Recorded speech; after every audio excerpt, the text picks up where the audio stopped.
શ્રી ભક્તામર સ્તોત્રનો ઉદ્ભવ ઘણા વર્ષો પહેલા માળવા પ્રાંતની સુવિખ્યાત રાજધાની ધારાનગરી પર પરાક્રમી અને વિદ્વાન રાજા ભોજનું રાજ હતું.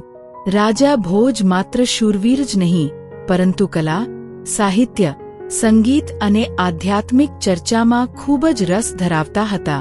તેમની રાજસભામાં અનેક પ્રખર પંડિતો, તર્કશાસ્ત્રી અને કવિઓ વસતા હતા, જેમની પ્રતિષ્ઠા દૂર સુધી પ્રસરી હતી.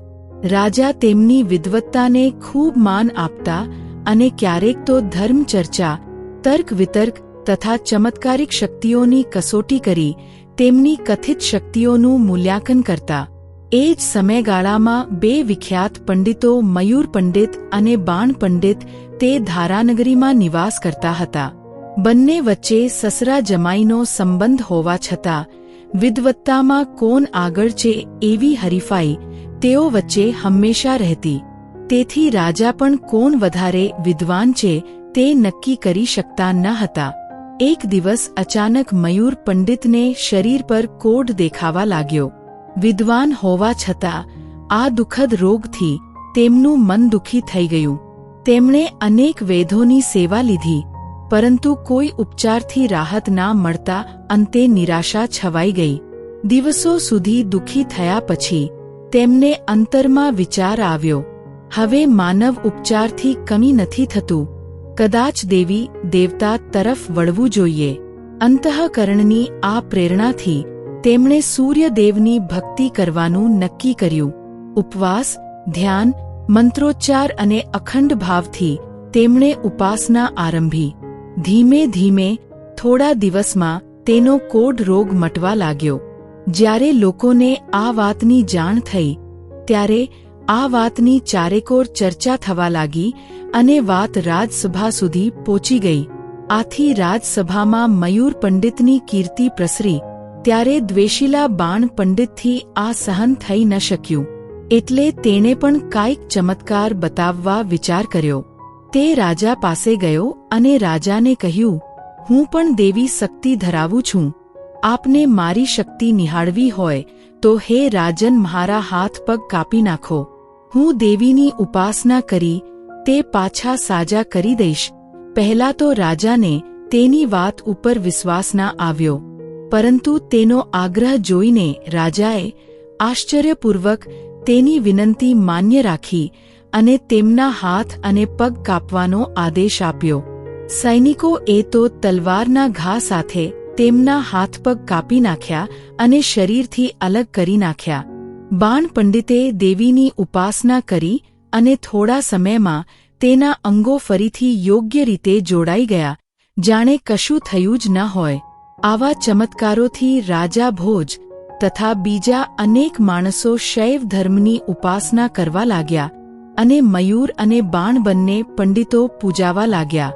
એક દિવસ રાજસભામાં ધર્મચર્ચા ચાલી રહી હતી. ચર્ચાના પ્રવાહમાં કેટલાક પંડિતોએ વ્યંગ સાથે કહ્યું, દુનિયામાં શૈવ ધર્મ સિવાય બીજા બધા ધર્મો ધતિંગ છે, તેમાંય જૈન ધર્મના સાધુઓ તો નકામા જ શારીરિક કષ્ટ વેઠીને પેટનું ભરણ પોષણ કરે છે, પરંતુ તેમનામાં ધર્મનો પ્રભાવ બતાવવાની કોઈ જાતની શક્તિ હોતી નથી. સભામાં હાજર જૈન સમાજને આ ઘોર અપમાન સહન ના થયું. તે સમયે પરમ પ્રભાવક ગુરુદેવ આચાર્ય શ્રી માંતુમ સુરીશ્રી ત્યાં ધારાનગરીમાં જ આવ્યા હતા. જૈન સમાજના વડીલોએ આ વાતની જાણ ગુરુ મહારાજ શ્રી માંતુમ સુરીશ્રીને કરી. આચાર્ય માંતુમ સુરીશ્રી શાંત પરંતુ પ્રભાવશાળી હતા. તેમણે ખૂબ જ શાંતિથી કહ્યું, જૈન સાધુઓ આત્મકલ્યાણ તરફ જ દ્રષ્ટિ રાખે છે, તેથી મંત્ર તંત્રાદિ વડે કોઈને કષ્ટ આપવાનું ઉચિત સમજતા નથી. છતાં જો રાજાને તે વિશે જાણવું જ હોય તો ખુશીથી તેમ બની શકશે. જો રાજા જૈન ધર્મની સાચી શક્તિ અને વિતરાગ ધર્મનો પ્રભાવ જાણવા ઇચ્છતા જ હોય તો તે પણ શક્ય છે. જૈનોએ રાજાને આવી અને આ વાતની જાણ કરી. રાજા ભોજને પણ જિજ્ઞાસા જાગી કે જો મયુર બાણ જેવા પંડિતો ચમત્કાર કરી શકે તો જૈન સાધુઓ શું કરી શકે. અંતે રાજાએ આચાર્ય માંતુમ સુરીશ્રીને સન્માનપૂર્વક રાજસભામાં બોલાવ્યા. આચાર્યશ્રીએ રાજાને કહ્યું, તમારે અજમાવવું હોય તો મને સંપૂર્ણ બંધનમાં મુકાવો. રાજાએ મજબૂત, જાડી લોખંડની બેડી આચાર્ય માંતુમ સુરીશ્રીના હાથ પગમાં પહેરાવી અને તેમને અંધારા, ઊંડા, ભયંકર ભોંયરામાં રાખી તાળાબંધ કરી દીધા. બહાર કડક ચોકી પહેરો ગોઠવ્યો. એક પણ જીવ નજીક ન આવી શકે એવો બંદોબસ્ત ગોઠવ્યો.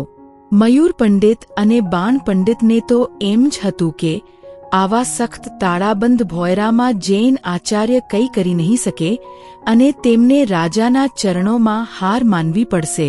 આ બાજુ ભોંયરાની નિર્જન, અંધારેલી, શાંત ઊંડાઈમાં આચાર્યજી તો જરા પણ વિચલિત ના થયા. તેને તો શાંત મનથી શ્રી આદિનાથ તીર્થંકરની સ્તુતિનો આરંભ કર્યો અને એક એક છંદ રચવાનું શરૂ કર્યું. જ્યારે હૃદયમાં ભક્તિની ઊંડાઈ અને વિતરાગની સાચી શરણાગતિ ઝળહળી ઉઠે ત્યારે શબ્દો પણ મંત્ર બની જાય. જેમ જેમ તે સ્તુતિના છંદો રચતા ગયા તેમ તેમ તેમની અપાર ભક્તિના પ્રભાવથી બેડીના બંધનો તૂટવા લાગ્યા. બહાર ભોંયરાના દરવાજાના જાડા તાળા પણ આપોઆપ તૂટી ગયા. હાથમાં બચેલી શેષ બેડીઓ સાથે આચાર્યજી સ્વચ્છંદપણે રાજસભામાં ઉપસ્થિત થયા. રાજા ભોજ, પંડિતો અને આખી સભા આ દૃશ્ય જોઈ ચકિત થઈ ગઈ. આચાર્યશ્રીએ શાંતિથી કહ્યું, રાજન, હવે તમારા રાજ્યના સમર્થ પંડિતોને કહો કે તેઓ પોતાના જ્ઞાનશક્તિથી આ બાકી રહેલી બેડીઓ તોડી બતાવે. મયુર પંડિત, બાણ પંડિત સહિત અનેક વિદ્વાનો આગળ આવ્યા. મંત્ર, તંત્ર, તર્ક, ઘણા પ્રયત્નો કર્યા, પણ એકે બેડીનું બંધન હલ્યું પણ નહીં. બધા પંડિતો શર્મથી માથું ઝુકાવી બેઠા. ત્યારે રાજાની વિનંતીથી આચાર્યજીએ આ સ્તોત્રનો છેલ્લો શ્લોક રચ્યો કે તરત જ એ બધી બેડીઓ ફાટી પડી અને બધા બંધનો દૂર થયા. આથી રાજા બહુ જ આશ્ચર્ય પામ્યો. એટલું જ નહીં, પરંતુ વિનમ્રતા પૂર્વક જૈન ધર્મના રહસ્યને જાણવા માટે ઉત્સુક થયો. ત્યારે આચાર્યજીએ કહ્યું કે, હે રાજન, જેઓ બીજાને ઠગવા અને મુગ્ધ કરવા માટે પોતાની માયાજાળ બતાવે છે અને આશ્ચર્યકારી વાતો કરી અભિમાન દાખવે છે, તેઓ સાચી કસોટીનો પ્રસંગ આવતા પાછા પડે છે. માટે આવા ચમત્કારોથી ધર્મની કસોટી થતી નથી, પરંતુ તેના સિદ્ધાંતોને સમજવાથી તથા ધર્મની પ્રેરણા કરનાર વિતરાગ દેવની નિસ્વાર્થ ભાવના જાણવાથી જ ધર્મને સમજી શકાય છે. આ ઉપદેશ રાજા ભોજના હૃદયને ઊંડે સ્પર્શ્યો. તે દિવસથી ભક્તામર સ્તોત્રના પાઠનો પ્રચાર થયો અને તેનું પુણ્ય પ્રભાવ સમગ્ર ભૂમિ પર પ્રસરી ગયું. આચાર્યદેવ શ્રી માંતુમ સુરીશ્રી વીર પ્રભુની 20મી પાટે થયા છે. જીવનના જોખમે રચાયેલું આ દિવ્ય અને શક્તિશાળી ભક્તામર સ્તોત્ર જો દિવસમાં ફક્ત એક વાર પણ પાવન ભાવથી સ્મરણ કરવામાં આવે તો આત્માને અઢળક શાંતિ અને દિવ્યતા પ્રાપ્ત થાય છે.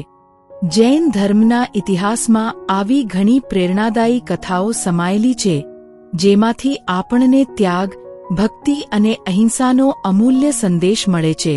આ કથાઓમાં સાધુ સાધ્વીઓ, રાજારાણી અને ભક્તજનોની અદ્ભુત આસ્થા અને જીવન મૂલ્યો દર્શાય છે.